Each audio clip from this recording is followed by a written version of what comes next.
जैसे कि मैं यहाँ बता दूँ, यहाँ आम आदमी पार्टी की जो निगम पार्षद थी, उसने निगम में सवाल तो उठाए, और सवाल उठाए उसके पीछे क्या मकसद था जब इन्हें रोका नहीं गया तो। और उसी का मंत्री, आम आदमी पार्टी के मंत्री, जो उनके मंत्री जी हैं, जो पेशे से वकील भी हैं, कानून के जानकार भी हैं, उन्होंने ये कभी जहमत गवारा नहीं करी कि दिल्ली का एक लीगल एड है जो कानूनी सलाहकार देता मुफ्त फ्री में, वो लोगों को आके बताएं कि ये गैर कानूनी तरीके से यहाँ फ्लैट बन रहे हैं। वो वोट मांगने के लिए इन फ्लैटों पर की 4-4 मंजिलों पर चढ़ के तो गए, वो अपने आम आदमी पार्टी का प्रचार प्रसार करने के लिए इनकी दावतों में तो इन फ्लैटों में जाके बैठे, वहाँ पे फूल मालाएं तो डलवाई, लेकिन कभी इस गरीब आदमी को नहीं बताया कि जो तुम फ्लैट खरीद रहे हो ये गलत है, और जो बना रहे हैं कि भाई तुम भी ये गलत बना रहे हो। उन्होंने कभी ऐसा नहीं देखा, क्योंकि उन्हें आम आदमी से कोई सरोकार नहीं है, उन्हें तो अपने सिर्फ वोटों से मतलब है। उत्तर पूर्वी दिल्ली की सुंदर नगरी के अंदर बनी इमारतों पर लगातार एमसीडी का हथौड़ा चलाया जा रहा है। आखिर इसके जिम्मेदार कौन है, और जिन्होंने उस इमारतों में जिन्होंने अपनी जमा पूंजी से फ्लैट खरीदा था और आज वो बेघर हो गए हैं, इसी पर हमारे साथ ज़्यादा बात करने के लिए हमारे साथ मौजूद हैं RWA अध्यक्ष आकिल जी। आकिल जी, जिस तरीके से सुंदर नगरी के अंदर एमसीडी द्वारा इमारतों पर हथौड़ा चलाया जा रहा है, कौन है इसका जिम्मेदार, और आखिर इसके ज़िम्मेदार तो खुद एमसीडी ही है, और उससे रिलेटेड संबंधित जो विभाग हैं वो खुद इसके ज़िम्मेदार हैं। मैं आपको बता दूं, जब ये कॉलोनी अलाट की गई थी तो उस वक्त डीडीए ने इस कॉलोनी को अलाट किया था, और ये कॉलोनी झुग्गी झोपड़ी से उठाकर बस्तियां बनाई गई थी, और उन्होंने उस वक्त लिखा था रहने के मकसद के लिए ये आपको दी गई हैं। उस वक्त कोई इसमें नियम कानून नहीं थे कि जो पर्चियाँ हैं मैं आपको दिखा सकता हूँ उसमें कि किसी तरह कोई नियम हो कि भाई आप 2 मंजिल नहीं बना सकते, 1 मंजिल नहीं बना सकते, या इसमें दुकान नहीं कर सकते, इस तरह के कोई मकसद नहीं थे। सिर्फ वो पर्ची कटी हुई है जिसमें लिखा है कि हमने इसे रहने के अलॉटमेंट पर्पस ऑफ रेजिडेंट, ये उसका एक शब्द उसमें लिखा हुआ है। तो उसके बाद इतने लंबे समय गुजरने के बाद 40 साल का पूरा टाइम गुजरा, तो परिवार जो है धीरे धीरे बढ़ा। उस परिवार ने इन जगहों पर अपने मकानों को ऊपर बनाना शुरू कर दिया, 1 मंजिल, 2 मंजिल, 3 मंजिल। ये जनरली पूरी सुंदर नगरी क्या बल्कि दिल्ली की जो 45 रीसेटलमेंट कॉलोनियाँ हैं उसमें आप ऐसे ही देखेंगे कि 3-3, 4-4, 5-5 मंजिला मकान बने हुए हैं, वो परिवार के लोगों ने बनाया। इसी बीच क्या होता है कि जब ये परिवार बढ़ता चला गया तो इनके बीच में आपसी कलेश भी बने, और आपसी कलेश की वजह जो है वो आप देख रहे हैं आजकल जो ज़माना है उस ज़माने की दौड़ में बड़े परिवार एक साथ नहीं रहते, तो ये परिवार टूट रहे थे। इन टूटते हुए परिवारों में से वो चाहते तो थे कि हम यहीं रहें, लेकिन प्लाट की कीमत इतनी नहीं थी कि वो कहीं दूसरी जगह जाके ले सकें। तो यहाँ पर ये जो फ्लैट कल्चर है यहाँ पे शुरू हो गया, और उसके पीछे फ्लैट जब कल्चर यहाँ पे शुरू हुआ तो 2 मकानों को एक साथ मिला दिया, जिसको आप ये देख रहे हैं कि एमसीडी ने तोड़ा है। तो उन्होंने जो वर्डिंग दी है उसका नाम है unauthorise in shape. Unauthorise in shape का मतलब होता है कि 2 प्लाटों को एक साथ मिला लिया जाए, यानी 25 गज को 25 गज को 50 गज बना लें, या बड़े प्लाट को आधा कर लें। तो इस तरह का कोई इंस्ट्रक्शन, कोई इस तरह के कानून यहाँ की किसी जनता को नहीं पता था, ना बनाने वालों को पता था कि भाई हम इस तरह का जो काम करने जा रहे हैं वो गैर कानूनी है, कि अनऑथराइज इन शेप नहीं कर सकते।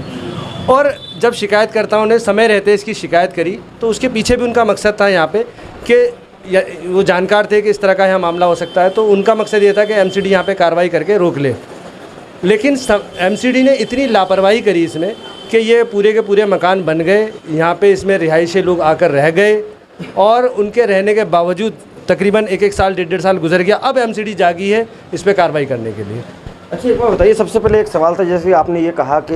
एक परिवार जब अलग हो जाते हैं तो 1 मंजिल, 2 मंजिल, 3 मंजिल बनाते हैं ताकि वो अलग रह सकें, और 25-25 गज को एक 50 गज बना के मकान भी बनाया जाता है। लेकिन सवाल हमारा ये है कि जब ये इमारतें जो आप तोड़ी जा रही हैं, जिन पर आज एमसीडी का हथौड़ा चलाया जा रहा है, तब इस पर कार्रवाई क्यों नहीं की गई? तब ये इमारतें जब खड़ी हो रही थी, जब इन पर निर्माण चल रहा था,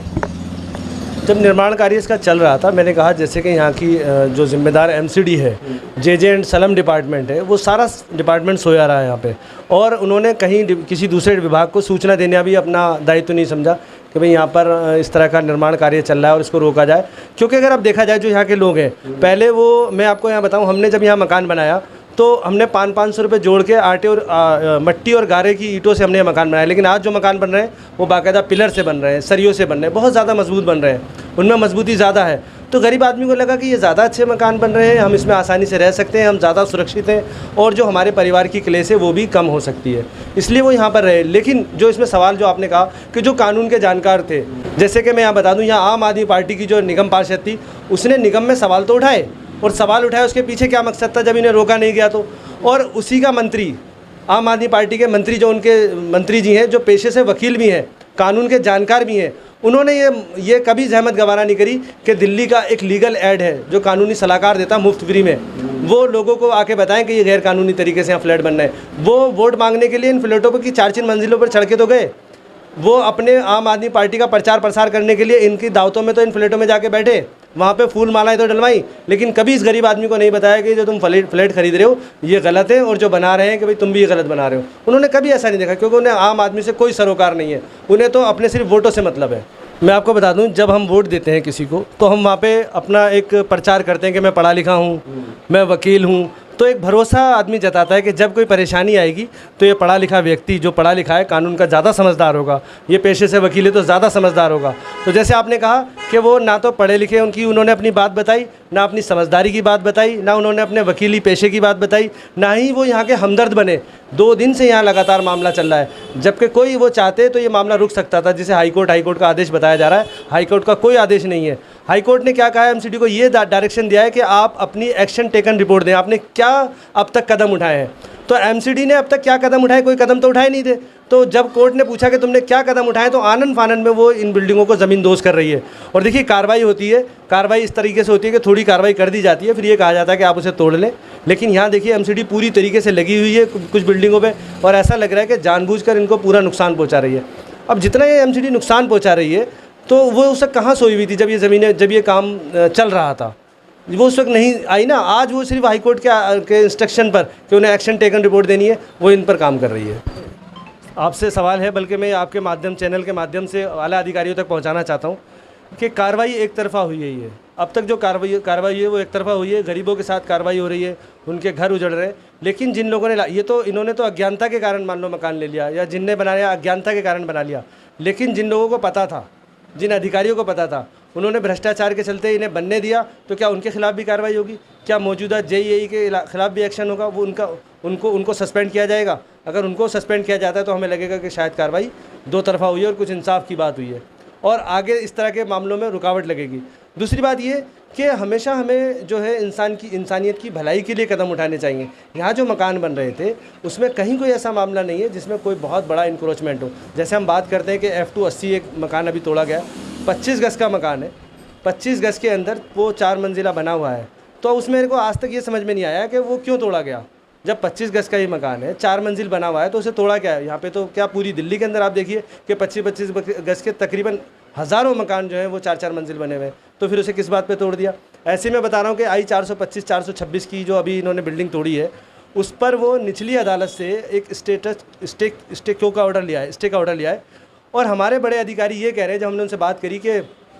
इस पर तो स्टे का ऑर्डर है, तो कह रहे नहीं, ऊपरी अदालत का आदेश की वजह से हम निचली अदालत को नहीं मानते। सवाल मेरा ये उठता है कि निचली अदालत ने स्टे दे कैसे दिया? और दूसरी बात ये कि अभी ऊपरी अदालत ने कोई आदेश नहीं दिया है, सिर्फ उनने एमसीडी से एक्शन टेकन रिपोर्ट मांगी है, तो उसके आदेश को आप कैसे मानेंगे कि ये हाईकोर्ट का आदेश है? तो जब हमारे इतने बड़े अधिकारियों को या एमसीडी के बड़े अधिकारियों को यही नहीं पता कि चल क्या रहा है, तो इन गरीब लोगों से क्या उम्मीद की जा सकती है कि ये कोई सही कदम उठाएंगे? मतलब आप पढ़े लिखे होके, आप अधिकारी होके, आप डिपार्टमेंट में होके, आपको तो जानकारी नहीं है, और उम्मीद करते हैं उन लोगों से जो रिक्शा चला रहे हैं, उन लोगों से उम्मीद कर रहे हैं जो बेलदारी कर रहे हैं, उन लोगों से उम्मीद कर रहे हैं जो पेंट का काम कर रहे हैं, यानी जिन्हें ABCD नहीं पता, उन लोगों से उम्मीद करते हैं कि वो डिपार्टमेंट की धारा 133 को समझेंगे, वो डिपार्टमेंट की धारा 345 को समझेंगे, वो सिर्फ आपके नोटिस को समझेंगे। तो मैं तमाम आपके चैनल के माध्यम से अपील करना चाहूँगा कि उन ऐसे अधिकारियों के खिलाफ भी एक्शन ज़रूर लिया जाए। देखिए, हमारे साथ ज़्यादा बात करने के लिए मौजूद थे RWA के अध्यक्ष आकिल थी, जिनका कहना था कि इन इमारतों को तोड़ने के लिए कोर्ट के कोई आदेश नहीं है, सिर्फ एमसीडी को ATR का एक्शन का रिपोर्ट दिया गया है, ताकि एमसीडी से कोर्ट ने सवाल पूछा है कि आप इन इमारतों को बनाने की एक्शन टेकन रिपोर्ट लेके आएँ और हमें जवाब दें। लेकिन एमसीडी के अधिकारी और तमाम कर्मचारी अपने भ्रष्टाचार को और अपनी रिश्वतखोरी को छुपाने के लिए जो इन